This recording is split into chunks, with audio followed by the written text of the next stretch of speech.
Nah, teman-teman sekalian, ada beberapa pertimbangan. Pertama, saya milih film ini karena saya ingin Rocky datang ke sini gitu. Jadi pembicara dulu baru pilih filmnya gitu. Karena saya lama udah nggak ketemu sama Rocky, jadi saya ingin dia hadir di sini gitu, ngomong apa saja. Nah, terus saya cariin filmnya.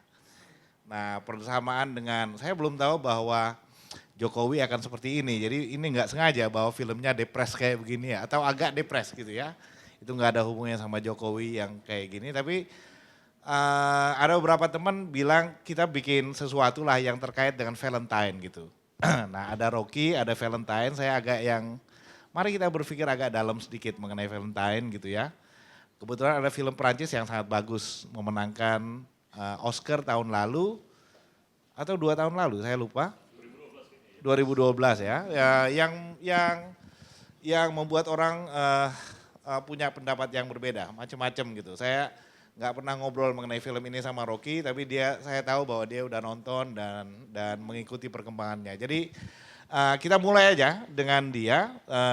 Ayu minta Rocky bikin paper, tapi dia bilang dia mau lisan aja katanya. Nanti kita siapin minuman buat dia. Silakan Rocky mulai. Oke, terima kasih San, teman-teman. Dan ini bulanan Rock di sini. Bulanan ada Usman Hamid, ada Act of Killing di sini pertama kali kita bikin sama Haris. Ya pasti keren lah karena ada pusat kebudayaan plus gitu.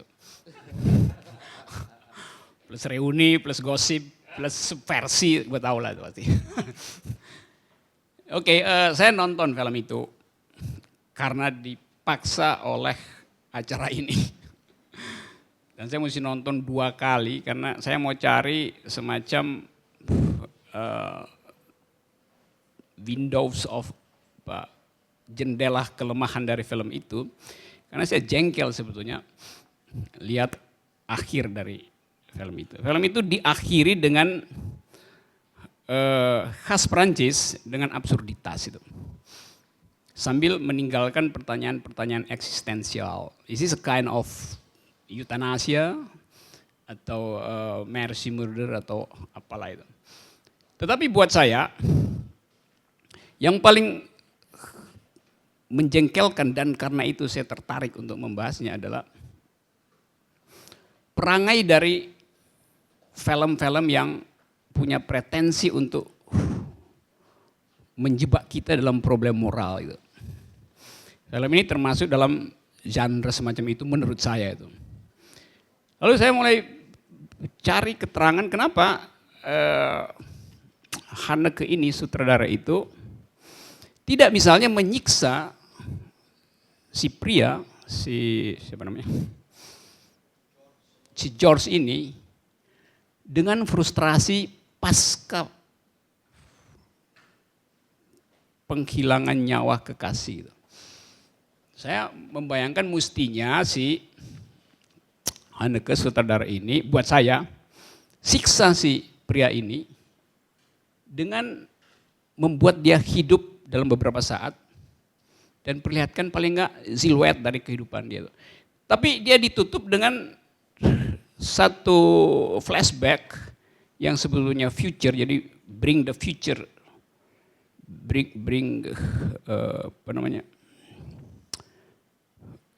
dibawa ke dalam situasi itu di dalam ujung dari film itu bahwa pada akhirnya mereka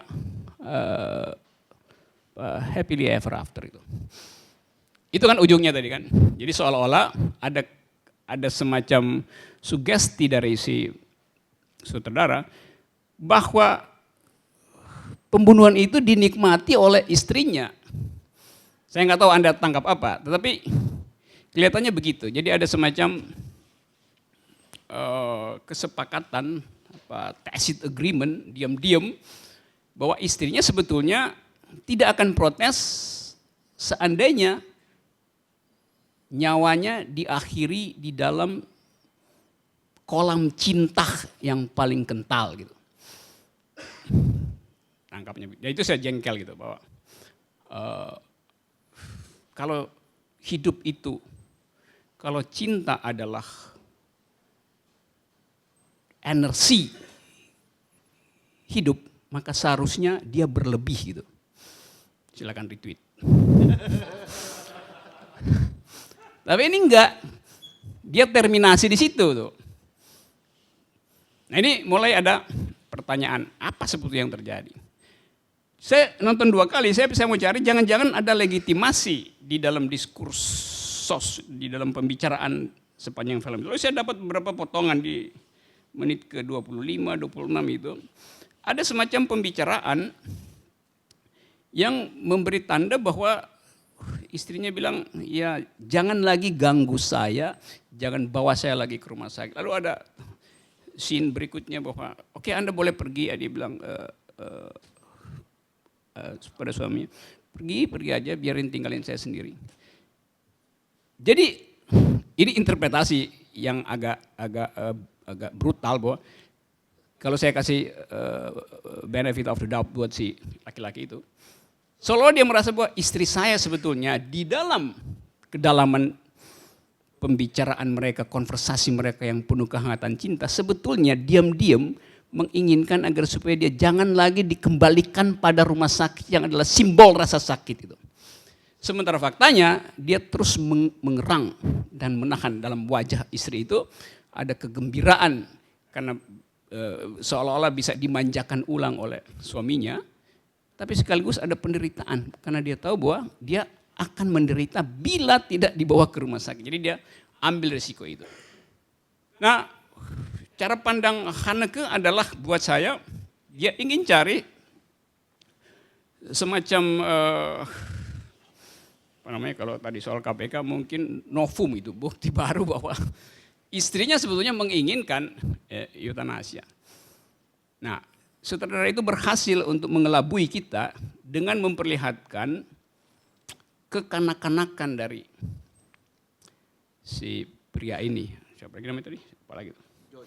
Si George ini kekanak-kanakannya, yaitu bahwa dia sebetulnya ingin memanjakan istrinya dengan menempelkan psikologi hidupnya pada si istri dengan cerita dia tentang masa kecilnya itu. Jadi pesan eksistensialnya adalah bahwa seseorang bisa menafsirkan keinginan orang lain kalau percintaan itu ada di dalam kimia yang tertinggi. Nah ini problem psikofilosofinya itu. Kalau kita terlibat di dalam intensitas cinta, maka kita seolah-olah paham psikologi dari orang yang kita cintai. Dan karena itu kita boleh tafsirkan apa aja. Saya tafsirkan, dia tafsirkan di situ bahwa cinta artinya kematian bersama. Pada akhirnya loophole itu yang diisi oleh Haneke dalam versi saya. Jadi itu sebetulnya sinopsis di dalam pengertian saya. Dan apalagi ya, saya kira itu dulu ya, karena ini sinopsis ya, jangan panjang-panjang. Kalau panjang-panjang dia jadi apa namanya, survei. Oke, gitu loh San ya. Kita diskusi ya. Saya mau tahu juga sudut pandang teman-teman yang lain. Siapa yang mau?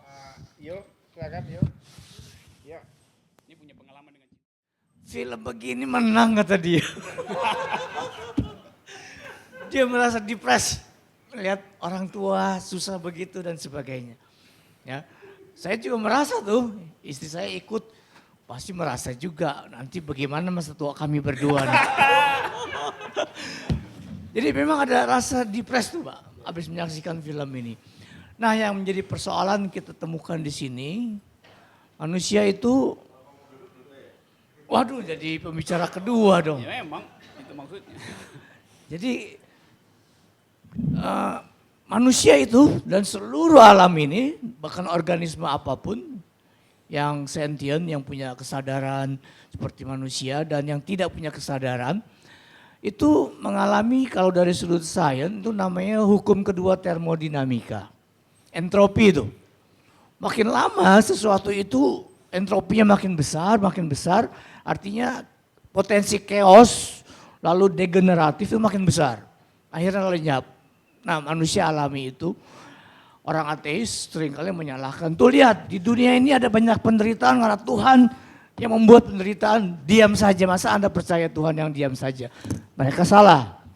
Mereka lupa ada hukum termodinamika kedua yang dari sejak Big Bang 13,8 miliar tahun lalu sampai sekarang itu bekerja dan segala sesuatu itu menua. Lansia-lansia dari bayi, segar, remaja, hebat, ya powerful, lama-lama lemah lalu binasa. Nah ini kodrat dari alam begitu. Nah dulu di sekitar abad keempat sebelum Masehi, Siddhartha Gautama katanya ini konon legendanya, entah faktanya bagaimana itu lain soal. Dia meninggalkan istana, padahal dilarang itu. Dia melihat orang tua sakit lalu mati.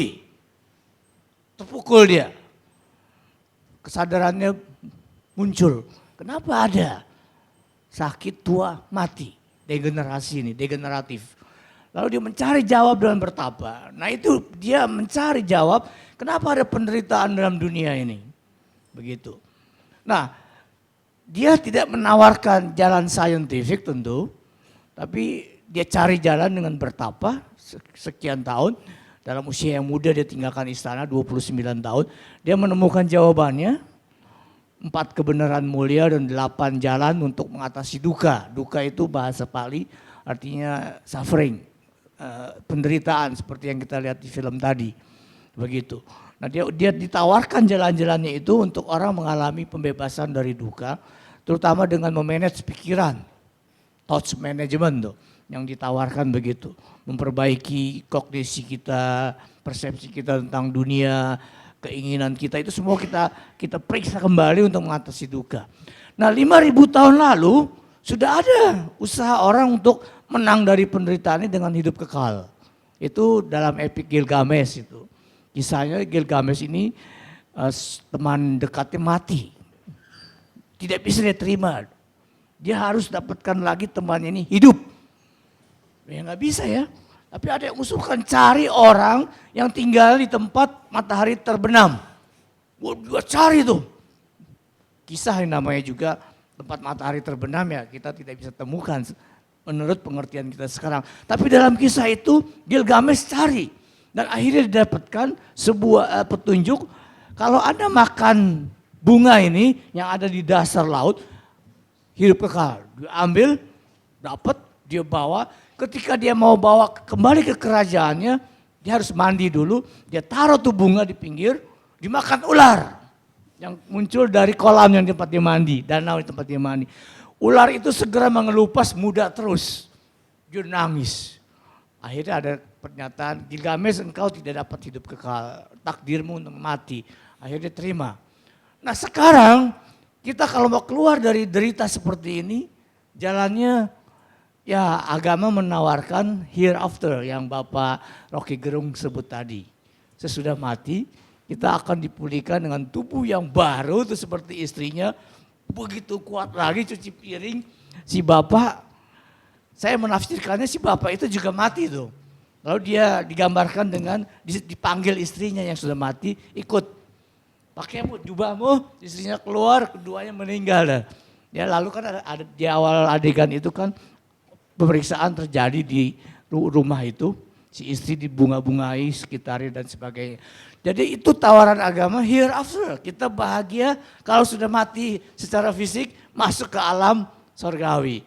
Nah sains menawarkan yang lain.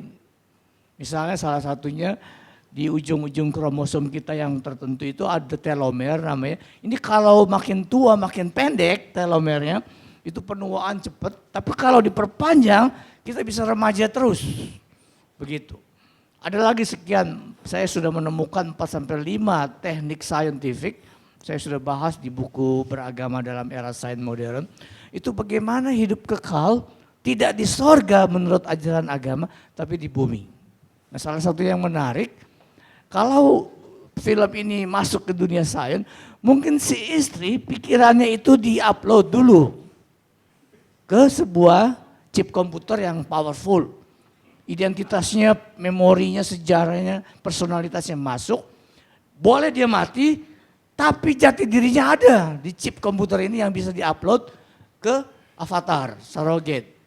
Bisa robot android Ya, robot yang android itu artinya seperti manusia, humanoid sama ya. Yang dari baja tapi punya otak mekanik yang artificial intelligence, kecerdasan buatan, itu bisa diupload ke situ, si ibu bisa hidup terus walaupun jasadnya hilang. Bisa dipindah-pindah dan sebagainya. Nah, saya tidak mau perluas, ada cara-cara saintifik untuk hidup kekal bukan hereafter tapi di sini. Nah, ini yang menarik. Terima kasih. Yuk, ada yang lain? Yuk. Saya kecewa juga gitu sama terakhirnya, ini film kok ngehe banget kan gitu kan, terakhirnya kok bisa begitu banget gitu. Terus tapi gini, kenapa misalnya tidak terjadi perubahan secara emosional gitu sama si istrinya, tidak terlihat gitu kan. Kalau dari scene yang setelah dia stroke yang awal-awal itu, si istrinya bilang gini kan, apakah kamu ingin, apakah kamu tidak ingin merasa jelek, meninggalkan kesan jelek di masa tua kamu, gitu kan? Jadi maksud gini, ada teori bahwa kalau orang itu akan melakukan sesuatu terhadap sesuatu itu sesuai dengan informasi yang dia terima. Gitu. Misalnya gini, si istri itu tadi sangat mempunyai kesan yang sangat bagus terhadap suaminya. Jadi apapun itu akan berubah jadi bagus. Dan dia akan memperlakukan si suaminya dengan cara yang bagus juga. Termasuk ketika ada kesalahan penanganan kan, maksudnya si suaminya ini akhirnya memutuskan untuk mengoperasi istrinya. Kemudian terjadi ketidakberuntungan gitu. Dan istrinya bilang, kamu jangan merasa menyesal gitu. Karena itu yang terjadi bahwa apapun yang dilakukan sama si suami itu akan diterima dengan baik sama si istri gitu. Termasuk ketika dia menampar Anne, si George ini menampar Anne, dan Anne ya nangis gitu kan, ya itu secara langsung gitu. Tapi setelahnya dia akan bersikap baik lagi, dia akan menerima lagi, karena itu kesan yang ditimbulkan George selama hidupnya itu sangat baik, sangat baik. Kemudian ada motivasi, kalau misalnya seseorang itu melakukan komunikasi dengan orang lain, berhubungan dengan orang lain, itu sangat dipengaruhi dengan motivasi. Nah, di antara mereka berdua ini ada cinta yang sangat besar, gitu kan. Jadi motivasinya itu sangat kuat untuk bisa mereka berjalan berdampingan sesusah apapun. Cuma yang saya kecewa, kenapa cinta kok membunuh gitu ya. Iya kan, kenapa cinta membunuh? Kalau misalnya cinta, berarti kan yang paling penting adalah nafas. Ketika seseorang mencintai seseorang, dia hadir aja udah seneng gitu. Kalau meme-meme yang sekarang itu bahagia itu sederhana ketika ngelihat fotonya ada di list viewer pet gitu kan. Karena mencintai esensinya adalah nafas. Tapi kenapa motivasi yang sangat kuat yang dimiliki oleh si George itu bisa melakukan hal yang sangat ekstrim dan jahat. Menghentikan nafas gitu. Mungkin dia berpikir bahwa si Anne ini akan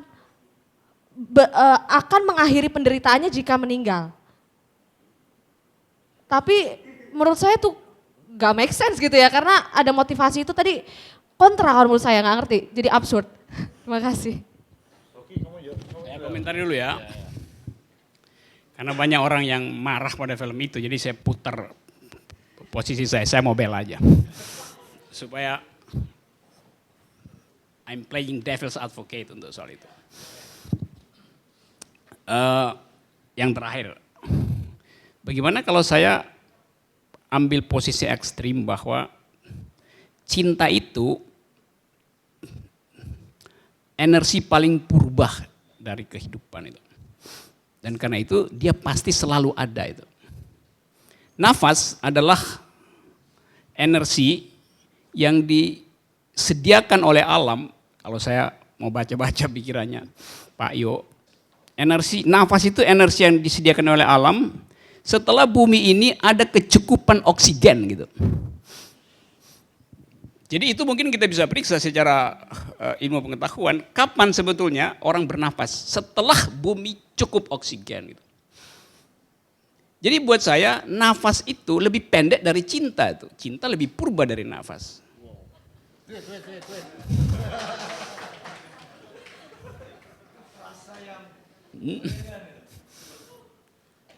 Jadi cinta tidak berakhir bila nafas berhenti itu. Boleh retweet lagi. Saya mau bela para Valentinos dan Valentine walaupun saya jomblo itu. Nah kita saya mau ambil itu supaya kita bisa debatkan posisi itu tuh, bahwa kita nggak pernah tahu dasar terakhir dari persepakatan romantic affair dari dua pasangan ini. Bahwa dia mungkin tiba pada semacam ontologi terakhir, bahwa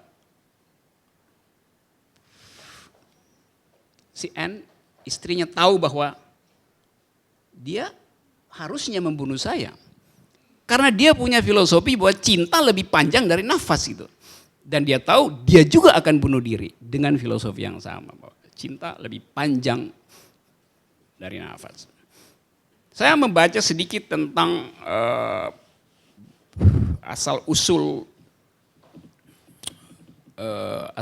psikologis dari sang sutradara si Haneke ini.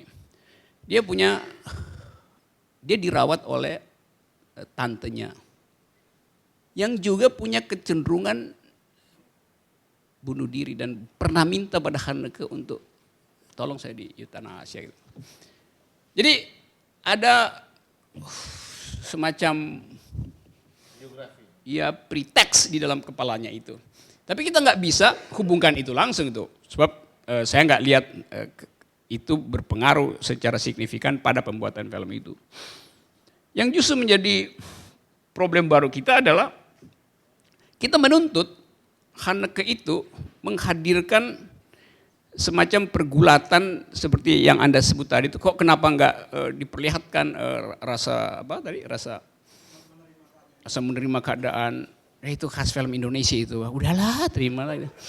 Jadi dia mau hindari, sebetulnya Haneke ini membaca bahwa nanti ada orang Indonesia yang jadi galau dengan film ini, maka dia tutup dulu. Jadi khas orang Indonesia itu, kok nggak digini. Ya kita mau lampaui itu sebetulnya, walaupun saya juga merasa ini kok lamban itu. Tapi kemudian kita bisa nikmati ulang bahwa diajukan satu masalah baru tadi, bahwa kalau cinta itu misalnya diformulasikan dengan satu rumus kimia sehingga cinta itu sebetulnya adalah hologram. Bisa dibawa kemana aja tuh. Jadi pertemuan dua hologram pasti infinite. Dan itu yang membuat kita percaya sama seperti keyakinan bahwa akan ada hari kiamat. Jadi fungsinya kenapa mesti ada hari kiamat? Ya supaya kalau kita disiksa di sini nggak terlalu menyakitkan lah, karena kita percaya nanti ada kebahagiaan itu. Apa nama? Beyond nafas itu. Semacam disodori permen hari kiamat. Kalau enggak kan kita gila disiksa, tapi aduh, oke lah siksa aja tuh nanti masuk surga tuh. Jadi tipu-tipuan agama juga kadang-kala bisa diperiksa secara akademis bahwa logik itu sebenarnya logik yang palsu yang disodorkan oleh doktrin agama gitu. Doktrin ya, bukan keyakinan pribadi itu. Jadi yang diajarkan sebagai official doktrin dari setiap agama. Saya kira saya tanggapi itu dulu potong sambil menerima keterangan tambahan dari mereka yang mungkin punya pengalaman spesifik dengan tema itu sehingga hadir di sini untuk berdebat, untuk kasih perspektif atau untuk curhat. Ceritanya tentang apa? Saya Kedua, nonton 2 kali dari depan ke belakang atau juga dari belakang ke depan? Enggak, kalau saya Dua kali, 1 kali dari depan, Iya. 1 kali dari belakang. Iya, pertama karena saya nggak tahu sama sekali blank tentang apa. Kedua, saya cari reviewnya, saya cara how the ending of Amour explain. Terus ada beberapa teori tuh, fan teori. Terus saya mulai tonton, ya fan teori. Saya mulai tonton fan teori. Jadi teori-teori buatan penonton fansnya gitu lah. Saya nonton dari belakangnya dulu, saya amati dulu dari belakang, terus saya balik lagi ke depan. Kan mungkin di awal kita apaan sih nih scene apaan nggak jelas. Tapi sebenarnya di situ ada hal-hal penting yang mungkin bisa membantu kita memahami. Cuma kalau teman-teman pengen tahu apa, lebih baik nonton aja sendiri. Biar petualangan pemikirannya lebih dalam. Saya ingin menanggapi mengenai kok cinta tapi membunuh gitu. Ini semacam perdebatan pro life sama pro choice ya. Kalau kita dilihat di sini, alasan mengapa si suaminya membunuh itu lebih pada rasa cintanya. Dia nggak tahan lihat istrinya suffering dan dia ya udah membunuh itu kan risky.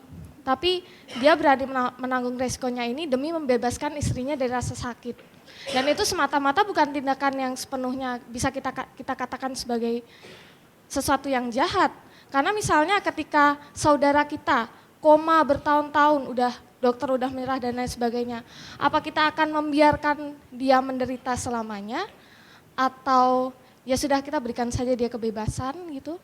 Dan bahkan dalam memberikan eutanasia sendiri kan si pasien diberikan keputusan dia boleh memilih untuk mati atau enggak kan gitu. Jadi dengan menjudge bahwa membunuh itu semata-mata sangat jahat dan bertentangan dengan cinta itu sendiri, kayaknya kalau menurut saya pribadi kurang bijak karena ada hal-hal yang bisa dilihat.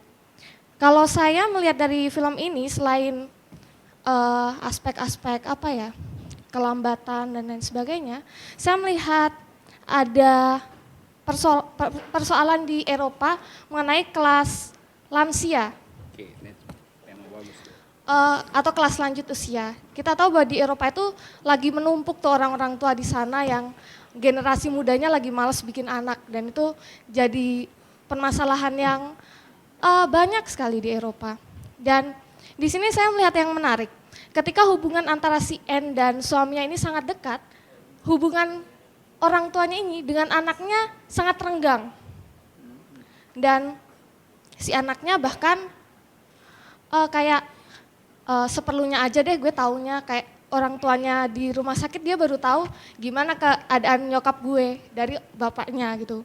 Dan ini apa ya, perbedaan antara di Indonesia dengan di Eropa mungkin ya, ketika kalau dengan orang tua kita di Indonesia kan tiap hari pulang kampung, enggak tiap hari sih, tiap lebaran pulang kampung mengetahui kondisi orang tuanya. Tapi kalau di Eropa tuh kayak hubungannya tuh renggang dan ini tuh kayak ada gap.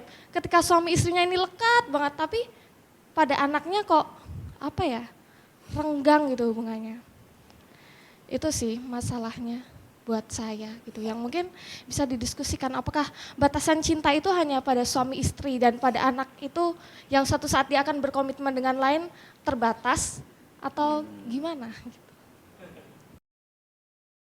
Jadi kalau Rocky tadi lebih melihat film ini dari sisi filosofis ya, saya lebih melihatnya sebagai isu sosial dan isu public policy ya. Karena apa? Karena film ini memang jendela kita untuk melihat kisah cinta di kalangan orang-orang tua, ya. Senior citizen, mereka yang berumur di atas 65 tahun. Tadi di film ini Anne dan George ya, berumur 80 tahun. Nah, makin lama kita lihat jumlah mereka ini makin banyak. Ya. Saya baru baca data dari PBB, bahwa jumlah populasi yang umurnya di atas 65 tahun sekarang ini sudah sekitar 15%. Nah, karena revolusi dari kesehatan, makin lama jumlah mereka makin banyak. Sehingga tahun 2030 nanti jumlah mereka yang di atas 65 tahun itu sampai 20%. Jadi 1 dari 5 nanti adalah mereka yang usianya di atas 65 tahun seperti mereka ini. Karena begitu banyak populasinya, akibatnya memang kisah cinta orang tua ini atau hidup mereka di masa-masa senja itu tak lagi menjadi masalah individual, tak lagi menjadi masalah keluarga, tapi juga sudah menjadi masalah sosial. Lalu bagaimana ya, negara modern mencoba ikut mengintervensi, memberi fasiliti bagi semakin banyaknya populasi yang umurnya di atas 65 tahun itu. Ya. Nah, saya lihat baca data terakhir, negara-negara barat itu, dia sampai spending dana untuk kalangan ini sekitar 11 billion US dollar. Jadi sudah ada 110 triliun rupiah dihabiskan oleh pemerintah negara-negara barat untuk mengurus orang-orang tua seperti ini. Dan tumbuhlah sekarang ini yang namanya itu care home. Rumah-rumah jompo tapi yang modern. Ya. Dan negara banyak sekali memfasilitasi aneka rumah-rumah jompo modern yang diyakini bahwa itulah tempat yang paling pas untuk orang-orang tua yang jumlahnya makin banyak ini. Di samping disediakan juga dana dan care home, juga dikembangkan satu profesi yang makin lama juga makin banyak ininya peminatnya, yaitu caregiver. Orang-orang yang secara akademik di training punya keahlian untuk merawat orang-orang tua itu. Nah, apa akibatnya? Dengan solusi polisi negara modern seperti ini, saya kira ekspresi cinta pun akan beragam. Jadi kalau ada banyak suami, bagaimana dia menghadapi istri yang sudah berusia 70 tahun, 80 tahun, yang hanya minta dirawat di rumah saja, bagaimana reaksinya? Nah, reaksi di film tadi kita lihat, digambarkan secara ekstrim sekali, dia ingin merawatnya sendiri, ya. Karena itu permintaan istri, dan dia juga menunjukkan cintanya yang terdalam, walaupun ujungnya dari film ini sebuah tindakan yang mungkin unik sekali, yaitu membunuh dengan cinta itu. Ya. Iya, membunuh dengan cinta, kekerasan dengan cinta, walaupun dalam istilah sains mengenai caregiver ini tetap dikategorikan sebagai elder abuse, ya. Kekerasan yang diberikan kepada orang tua. Tentu terjadi di banyak tempat juga. Ya. Jadi perspektifnya masih ini ya, masih arti donasi ya berarti ya? Iya, kalau ini ya perspektif, karena ini film ya, jadi dia gambarkan satu sisi yang paling ekstrim, yang paling debatable, yang paling eksistensial, dengan menggambarkan seperti itu. Ya. Namun dugaan saya ke depan itu mainstream para suami dalam mencintai istrinya, ketika sang istri juga memang tidak mau dibawa ke caregiver, karena memang begitu datanya, bahwa 75% dari orang tua tidak mau dibawa kepada rumah-rumah jompo modern. Ya.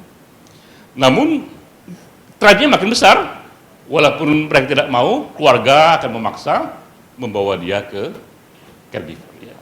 Jadi saya bayangkan ke depan itu mainstream suami, justru ekspresi cintanya kepada istri, membawa istrinya kepada caregiver, karena itulah solusi yang diberikan oleh negara modern ya, dalam melayani populasi elder, senior citizen, yang makin lama makin banyak jumlahnya. Ya.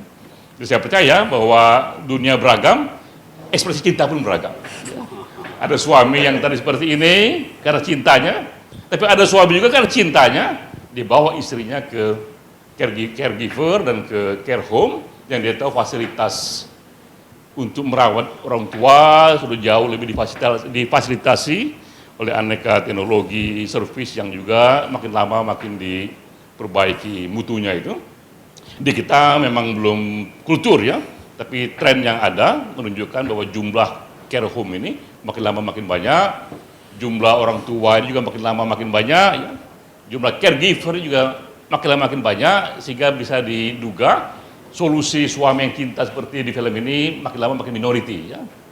Mainstream nanti adalah suami cinta pada istrinya, karena cinta pada istrinya dia bawa istrinya itu kepada care home tadi. Jadi itu tambahan dari saya itu. Oke. Masih ada yang lain? Komentarin ya. Jumlah orang tua bertambah, ada problem psikologi gerontologi itu. Nah coba kita lihat, ini semacam freakonomics ini. Ekonomi yang agak aneh ini, ya. Dibunuh agar supaya efisien. Negara akan melihat bahwa ya udah bunuh aja itu, lebih efisien gitu kan. Daripada sampai 100 tahun dan nggak produktif, negara mesti state spendingnya besar banget tuh. Jadi bagi negara ini satu economic analysis of love gitu. Bahwa efisien itu negara di sana. Senang kan state di Eropa itu bahwa public spendingnya berkurang. Bukan Eropa aja yang senang, Indonesia juga senang. Jokowi seharusnya senang itu. Bukan karena dia konsisten dengan dia pro hukuman mati. Tapi bahwa nanti teori bonus demografi benar-benar berlaku, akan diekspor dari sini orang Indonesia karena di sana kehabisan orang muda di situ dan orang tua mati itu. Jadi ini blessing in disguise sebetulnya di hari Valentine bahwa bonus demografi bekerja karena ada pembunuhan atas nama cinta. Bukan atas nama cinta, pembunuhan oleh cinta. Jadi cinta itu memang sembilu, tajam gitu. Cinta itu membunuh dan membahagiakan. Cinta tak menyiksa. Tapi kalau yang pertama tadi itu pembunuhan untuk cinta. Untuk cinta. Nah, ini dalam rangka nanggapi Denny ini. Jadi saya bisa pindah-pindah paradigm dulu ya. Karena ini cara lain. Ada soal lagi itu bahwa old couple itu di semua di negara barat itu ada semacam tacit agreement bahwa old couple itu punya hak untuk bersama-sama sampai akhir gitu. Jadi kalau dia udah tua ya udah togetherness itu adalah hak asasi mereka berdua itu yang di sini nggak ada. Jadi ini hanya bisa jadi permenungan karena kasusnya menyangkut orang tua itu. Kalau dia anak muda kita bilang, lu cemen, lu cuman soal baper aja lu bunuh diri gitu kan. Baper tahu Den baper? Bawa perasaan. Gue juga mulai ngerti nih bahasa Twitter itu baper itu, galau baper ke bawah perasaan itu. Dia nggak ingin lihat orang. Tapi ini kasus lain kan. Di dalam keadaan muda kita bisa tahu bahwa si pria kalau ini terjadi pada pasangan muda kita bisa analisis misalnya jangan-jangan si pria ini kekurangan oksitosin gitu.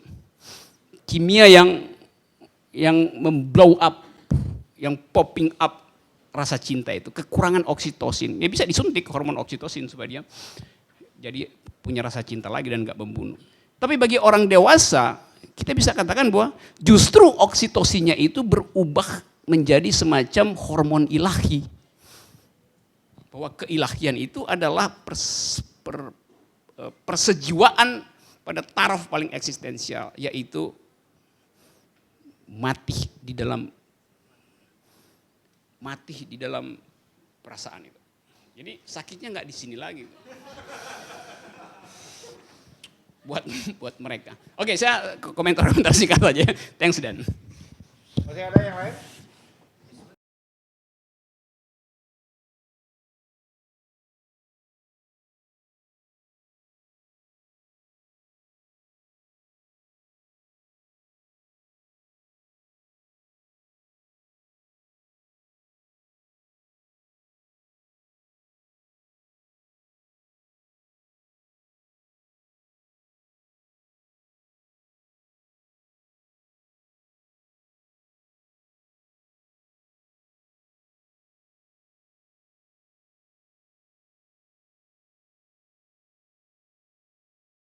Sambil nunggu ada soal lain Rob sebenarnya dari yang dikatakan sama Denny dan Ayu tadi, yaitu bahwa saya kira ini makin dibuktikan oleh beberapa penelitian lebih lanjut ya. Tapi saya baca siapa itu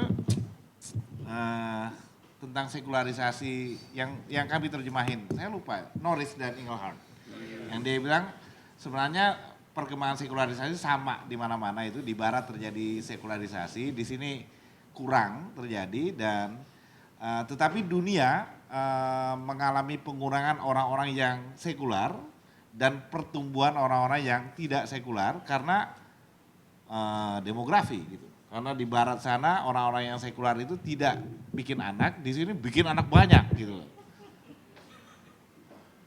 Bagaimana masa depannya itu, Rob? Sebagai jomblo itu bukan problem saya. Rapopo. Jadi saya sebenarnya nggak peduli dengan itu karena bukan problem individu saya. Yeah. Tetapi tentu itu jadi pikiran dan gimana tadi? Yang intinya bagaimana tadi? Bahwa Tadi kalimat terakhir itu bagus. Ada kaitannya dengan Huntington, ada kaitannya dengan ini kan, bahwa akan ada clash of civilization dan macam-macam. Nah ini belahan dunia di mana sekularisasi tidak terjadi atau sangat sedikit terjadinya, itu justru adalah wilayah di mana pertumbuhan manusia itu banyak sekali. Dan antara lain kita tahu ya, salah satu doktrin dalam Islam misalnya, keluarga itu sangat penting dan banyak sekali teman di sini, tidak menyebut PKS ya, yang merasa bahwa fungsi anak itu adalah antara lain biar kita menjaga hari tua gitu. Jadi salah satu kewajiban anak, lain sekali dengan yang di barat itu adalah justru memang men-serve orang tua. Balas budi. Oke. Jadi jomplang, sementara sekularisasi terjadi secara stabil kira-kira gitu ya. Tapi penduduk dunia itu makin dikuasai oleh orang-orang yang tidak sekular dan ngancam. Iya, mestinya argumen itu diucapkan oleh fraksi PKS di DPR secara akademis supaya orang nggak curiga, yaitu bahwa sekularisasi atau apa namanya ini, keluarga berencana itu sebenarnya sekularisasi gitu. Karena alasan tadi. Iya, jadi ada problem tapi poligami. 1, 1, 1, 5 istri, 1, 5 juga, mending 1, 2 aja itu. Sama secara demografi juga bell curve-nya itu lebih panjang, lebih lebar ke kiri kanan itu. Oke, apa namanya? Pak Yo dulu tadi ya soal ya kalau otak itu di dalamnya ada kimia yang memproduksi cinta itu, dan cinta itu menghasilkan desire dan desire itu menghasilkan orgasm. Kita bisa belajar dari mantis, dari apa namanya itu? Apa namanya mantis ya? Itu loh binatang yang belalang. Belalang itu kalau dia bersetubuh, si perempuan itu menikmati penetrasi dari belalang laki-laki sedemikian rupa sambil dia makanin otaknya si laki-laki ini. Jadi posisinya kira-kira begini dia. Sambil dia penetrasi di sini, kepala si laki-laki ini dimakan oleh si perempuan. Gunanya apa? Karena si perempuan ingin agar supaya laki-laki itu makin lama makin jadi super fucker gitu, Pak. Jadi pria perkasa. Di dalam penelitian ditemukan bahwa kalau ganglion di otak kita itu dicopot, penelitian si Mantis ini tentu ya, bukan belum sampai ke orang nih, Pak Yo mungkin mesti lihat recent study sorry. Kalau ganglion itu dimakan, maka si belalang laki-laki ini makin agresif gitu buat penetrasi, buat bersetubuh itu. Sampai akhirnya dia mati. Jadi kita bisa bayangin memang ada soal kimia di situ. Bahwa desire itu sebetulnya adalah cuman urusan mengatur kadar hormon itu. Copot aja ganglionnya. Nah saya curiga bahwa tukang perkosa di Indonesia kehilangan ganglion sebenarnya. Dia semua setiap kesempatan untuk jadi predator dia manfaatkan.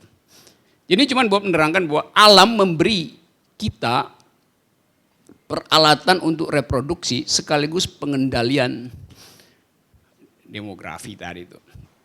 Nah kalau misalnya si belalang laki-laki kurang, ya mungkin si belalang perempuan dia cuma makanin sedikit aja ganglionnya tuh. Supaya bisa tumbuh lagi, supaya dia punya kesempatan lagi untuk meminang si laki-laki untuk having sex gitu. Tapi tidak mati laki-laki. Tapi tidak mati laki-laki. Itu tergantung teori lu tadi tuh, bahwa demografinya cukup, kalau enggak pasti si belalang perempuan ini enggak akan bunuh dia kan, dia cuma ambil sedikit itu disiksa aja kan. Jadi si belalang laki-laki disuruh ngaceng aja terus-menerus. Kira-kira begitu tuh. Perkaranya. Tapi belalang laki-laki dan perempuan kan justru dalam teori saya, di dalam imajinasi saya, karena dia nggak saling lihat mata itu, maka dia makan. Tapi bayangin kalau manusia untuk bercinta, memperoleh cinta, dia harus punya sensasi kimia lewat tatapan mata. Karena itu selalu dianggap cinta melalui mata. Dari mata turun ke kuesioner gitu. Cinta mata. Dan memang mata manusia itu adalah yang paling bersih dan tidak mungkin mengalami penuaan. Hanya mata yang tidak menua. Uban bisa keriput. Mata dari bayi sampai Anda umur 80 sebelum meninggal, jernihnya sama, keindahannya sama itu. Ajaib. Jadi cinta selalu pada akhirnya diterangkan sebagai tatapan mata. Cinta pada pandangan pertama. Jadi misteri mata ini betul-betul menghubungkan seluruh teori feminisme, ekofilosofi, terus astrofisika, terus ophthalmologi, segala macam itu di dalam satu bentuk yang cinta. Karena dia abadi sebetulnya mata itu. Nggak ada mata yang keriput. Nggak ada mata yang berubah warna kecuali katarak gitu. Tapi kalau orang sehat dia matanya tuh indah terus. Jadi orang yang gagal bercinta sebetulnya dia cuma minta kok seksnya kurang ya dengan suami saya, dengan istri saya. Karena mereka tidak lagi bertatapan mata itu.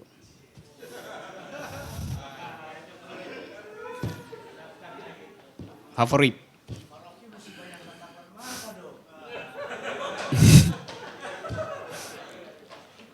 Iya tadi saya bertatapan mata berkali-kali di kampus tadi. Jadi itu sekedar komen common sense saya. Nah kita bayangin misalnya di dalam percintaan tadi, percintaan dua pasangan yang sudah, jadi dia sebetulnya dia tua, dua pasangan tua tapi tidak usur gitu. Tidak usur karena cintanya ada. Jadi orang jadi usur kalau kehilangan cinta justru. Jadi hati-hati ya. Menjadi tua tanpa usur artinya tua di dalam kolam cinta, enggak bakal usur pasti itu. Nah kita lihat misalnya tadi, kalau saya lihat seluruh scene dari film itu, matanya itu tetap indah si Anne dan George itu, matanya tetap indah. Jadi kimianya tetap jalan. Karena itu secara implisit mungkin dia saling kirim sinyal, kirim SMS melalui mata atau kirim BBM bahwa bunuh saya dan Anda juga akan mati, maka kita akan menikmati keabadian itu melebihi nafas dan melebihi tatapan mata. Assalamualaikum warahmatullahi wabarakatuh. Oke, masih ada nggak? Saya komentar lagi. Enggak apa-apa. Kalau masih ada yang... Ya pasti ini baru 9. Oke, tubuh, terutama tubuh perempuan yang selalu dianggap sebagai objek cinta, sebetulnya dihuni juga oleh cinta komunitas itu, dalam bentuk yang represif. Di Paris, di Prancis ada satu klinik yang resmi pelangnya itu menerima klinik reparasi selaput darah. Reparasi selaput darah, saya nggak tahu bahasa Prancisnya, bukan ada reparation gitu. Menerima reparasi selaput darah itu. Satu waktu ada seorang perempuan datang ke klinik itu. Dia bilang ditanya ginekolognya, Anda mau apa? Ya saya mau reparasi selaput darah. Demi apa itu? Mesti itu pertanyaan yang nggak boleh kan. Tapi ini demi kepentingan statistik untuk studi, maka si ginekolog harus catat demi apa Anda mau mereparasi. Karena saya mau menikah itu. Ini perempuan mungkin dari Sudan gitu, bukan orang Perancis. Dia datang bersama seorang pria. Terus si ginekolog tanya, pria ini siapa? Ya calon suami saya. Ginekolognya mulai pusing. Oh gitu. Anda bersetubuh dengan siapa? Sehingga selaput darah Anda robek arah jam 2. Ya dengan dia. Ginekolognya pusing lagi nih. Bagaimana? Lu ngewek sama dia, lu datang ke gue buat minta reparasi itu. Padahal lu mau kawin dengan dia juga kan? Kira-kira begitu bahasa gaulnya si ginekolog kalau saya bahasakan di sini. Terus kata si perempuan, saya nggak akan membuktikan bahwa saya masih perawan pada dia. Oh setiap malam saya tidur dengan dia. Saya membuktikan saya masih perawan pada masyarakat di Sudan, kampung saya, tempat saya akan menikah. Karena pada malam pengantin dia mesti angkat spraynya itu bahwa dia masih perawan, ada darah. Itu masalahnya. Anda bayangkan keadaan yang sama malam nanti menjelang Valentine di satu klinik di Los Angeles, pantai barat. Klinik itu juga klinik vaginoplasti itu. Bedah vagina. Klinik itu akan didatangi oleh perempuan-perempuan yang sudah dan masih bersuami, punya anak, minta dioperasi selaput darah. Ginekolognya juga nggak akan bingung. Sebab dia udah tahu ini adalah Valentine's joke buat si suami nanti sehingga si suami kaget. Lu masih perawan ya? Sial lu. Jadi Anda lihat barang yang sama itu, vagina, jadi bahan untuk berbohong di Paris dan jadi bahan untuk humor di Los Angeles. Karena dua jenis komunitas tadi. Nah ini. Dan joke yang lain ya di Sudan. Ya, di Sudan. Dia berbohong di Paris supaya dia dibenarkan di Sudan itu. Ini soal komunitas, apa namanya, batas infeksi iliberal di dalam masyarakat kita. Jadi kasus ini kita bisa mengerti misalnya, lo kan ginekolognya sama tuh, dua-duanya keahliannya sama. Ahli tentang anatomi reproduksi perempuan. Dua-duanya punya S3-nya dari UI dua-duanya tuh. Emang satu praktik di Paris, satu praktik di Los Angeles. Alatnya itu, alat apa namanya, peralatan si ginekolog untuk buka vagina perempuan supaya ada wide V position itu, supaya dia bisa lihat. Juga sama mereknya Philips, dibikin di Cibinong itu. Tetapi efek politis, kultural, ideologi, filosofi, kultural dari peristiwa itu berbeda. Yang satu demi humor, yang satu demi bohong gitu. Karena ada tutorisasi moral publik di masyarakat Sudan. Nah, hal yang sama kita bisa lihat di sini. Berapa banyak orang yang ingin menikmati cinta, ekspresi cinta di dalam kadar eksistensialisme yang paling tinggi, terpaksa harus mengedit rasa cintanya karena ada jenis kebenaran lain di dalam moralitas publik. Entah itu disponsori agama, disponsori oleh kurikulum sekolah, disponsori oleh pandangan mayoritas segala macam. Barusan saya baca bahwa Ibu Risma yang kita anggap sebagai orang yang bisa berpikir dalam aura modern melarang acara Valentine di Surabaya gitu. Saya kira itu keterangan ringkas saya. Terima kasih. Oke, kalau nggak ada yang lain kita hentikan di sini. Kita bisa ngobrol sama Rocky di sambil sesudah acara ini. Kita ketemu. Makasih ya Rocky ya. Saya nggak. Ya boleh. Film itu sebetulnya bagi saya, kalau saya mau ringkas di dalam 140 karakter, film itu adalah semacam, film ini adalah ruang psikis. Jadi semacam klinik untuk refleksi kita terhadap banyak hal. Terima kasih. Ya, saya senang sekali bahwa film itu menimbulkan debat dan Haneke memang beberapa kali ditanya sama orang mengapa ini begitu depresif dan itu persis jawaban dia, yaitu bahwa saya ingin membuka perdebatan mengenai ini dari berbagai segi gitu kan. Silakan Anda datang dengan tafsir sendiri-sendiri dan karena ini adalah sesuatu yang sangat real yang dihadapi oleh teman-teman kita di Eropa sana dan di sini juga akan gitu ya.